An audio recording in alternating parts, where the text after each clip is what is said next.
Hey Buns, I think it is no secret that Final Fantasy XIV is alt unfriendly, and usually anytime you bring that up, people are like, well, so what? You don't need alts. You can play all jobs on one character, so alts are unnecessary. And to replay the story, you have New Game Plus now, so you don't even need it for that. And it's true. I mean, I love having all my stuff on my main character, and I find it super annoying in other MMOs when I do everything on one character, and if I want to play a different class, I have to log out, log back in, and do all that stuff all over again.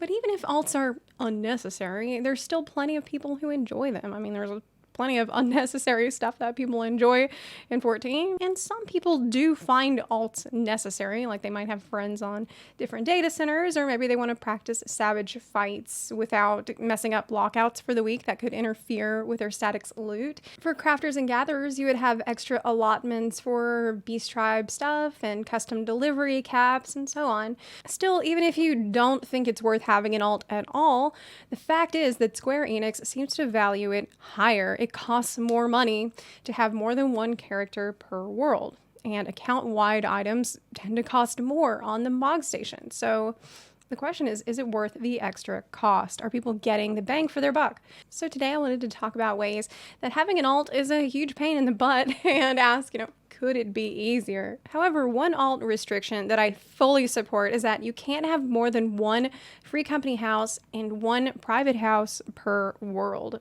per account. So you can't be buying up the whole ward with all your different alts, though some people still find ways to do that with multiple accounts. That's a discussion for another day. That said, one thing that I think is a little silly is that you can't share your house that you have on your main character with your alt. Like, you can't add your alt as a character with guest access to your main's house, and that is because you would need to friend them first to do so, which leads us to the next restriction.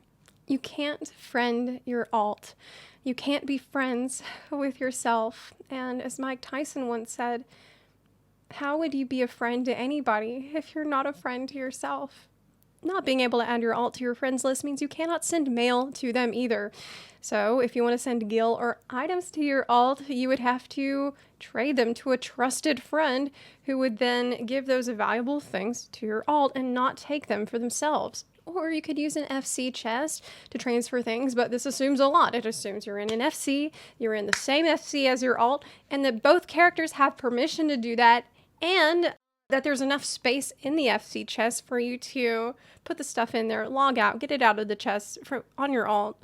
It sounds pretty tedious, even if you have all those permissions. I mean, of course, you could have your own private FC, but, I mean, this means that you would not be able to be in an FC with other people. You'd have to be isolating yourself for the sake of ease of transferring stuff between you and your alt. I don't know if a lot of people would be willing to do that. The tinfoil hat cynical take is that they don't want to make the process easy for you to send stuff to your alt, because then everybody would have a bank alt to easily send things to, and there'd be much less need to buy extra retainers for the bank space. But I think it still would be a bit of a pain to log on to the other character to get the stuff, and we're dealing with getting items out of the mail. Like, I don't know if you've ever gotten a lot of stuff from the MOG station in the mail, or like just from your loyalty rewards in the mail, but trying to get it all out, like you have to wait 5 seconds between every mail you have to even delete. The mail system sucks. This is like not the point of this video.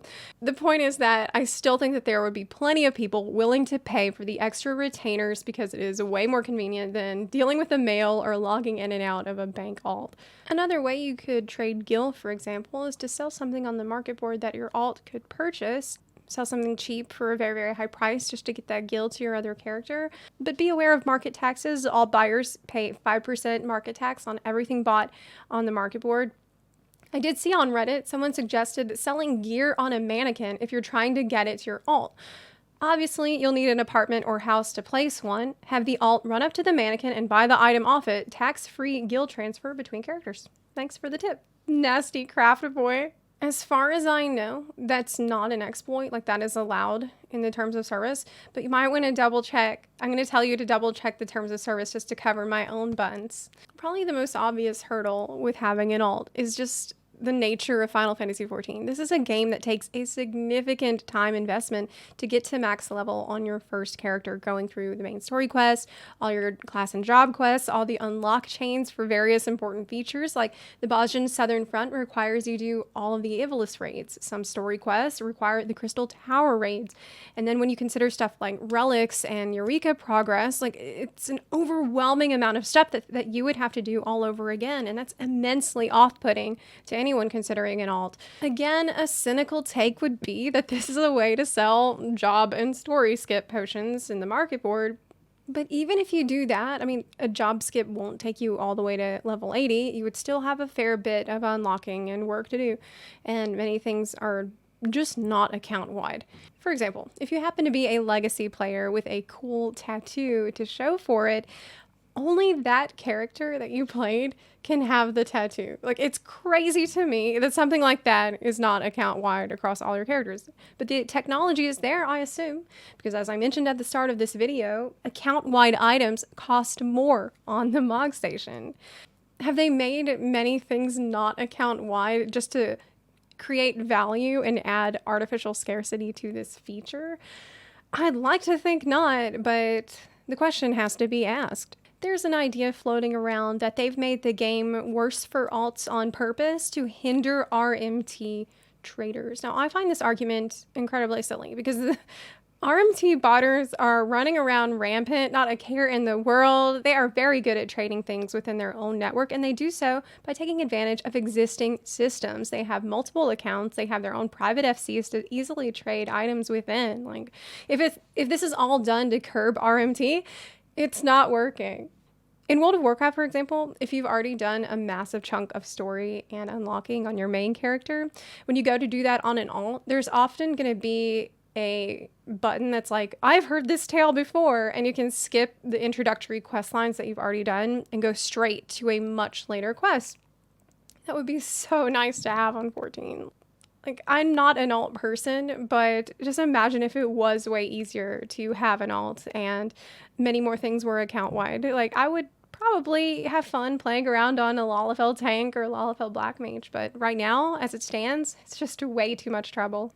Buns, I would love to hear your feedback on this, and if you feel like maybe things are fine just the way things are, it's completely unnecessary for anyone to ever have an alt, or maybe you're a person that has alts and you agree with some of the points that I've made, I'd love to hear all of your thoughts in the comments section down below. If you like this video, please consider supporting the channel on Patreon or on Twitch. You can also support the channel for free by clicking the subscribe button or by sharing this video with your fellow Warriors of Darkness. Thanks again so much for watching, and I'll see you next time. Bye!